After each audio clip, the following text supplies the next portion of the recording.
Welcome back to MobilityWOD. Here's what we got going on today. One of my favorite athletes that I love torturing on camera because it just frankly is slightly amusing to our family. And what we're talking about is that we're starting to develop a schema of understanding that when we have primary movers like your quads and hamstrings, when they're tight and short and restricted and stiff, how they impact range of motion. So for example, here's a quiz. If my anterior hip is tight, in extension, where does the leg go? Out. Boom, she knows that. So what ends up happening is that when I'm in extension and these tissues are short, the leg turns out. Okay, that's easy. When I squat and my leg is short, where does it go? Yeah. Boom. Okay, so we understand this paradigm. We've hammered it a lot.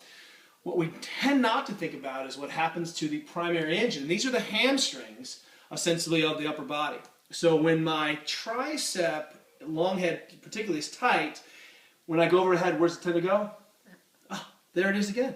See what's Super up? smart. Dr. Belger, no kidding. So what ends up happening is that if I'm short in these restricted positions, then I tend to dump that torque, just like in the hip and just like in the lower extremity. I internally rotate, and that puts me in a bad position. So particularly if I'm snatching, removing a lot of connection, and all of a sudden they have to spontaneously arrive on tension, it's difficult for me to be able to buffer that mechanic the same way I would if I was pressing slowly. Right, so if I'm arriving on tension suddenly, boom, it's like I bounce off the wall instead of kind of going through the wall. And here's what we're going to work on. So we've done plenty of mobility WODs about smashing, but I don't think we've ever done tricep smashing. And we should just show you that this is a nice iteration. The safe word is in effect, which is... Brisket. No, it's biscuit.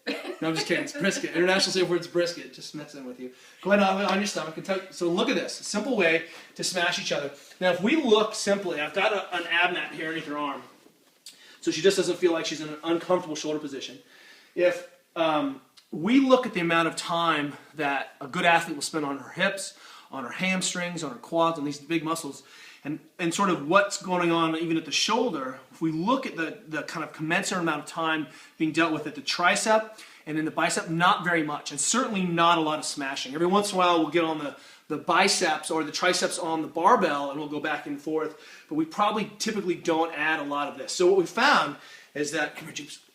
What we found is that we've had good success adding a little pressure this way. And how much pressure am I putting on here?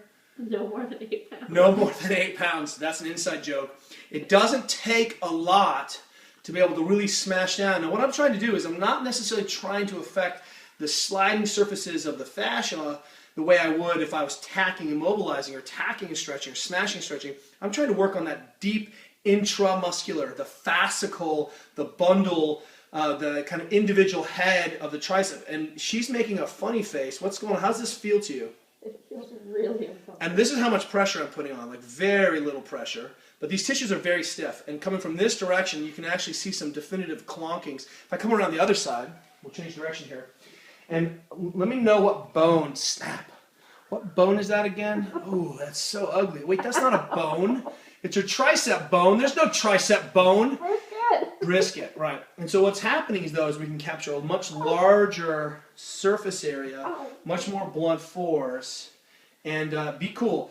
Before you go off and smash someone, remember, they're going to smash you.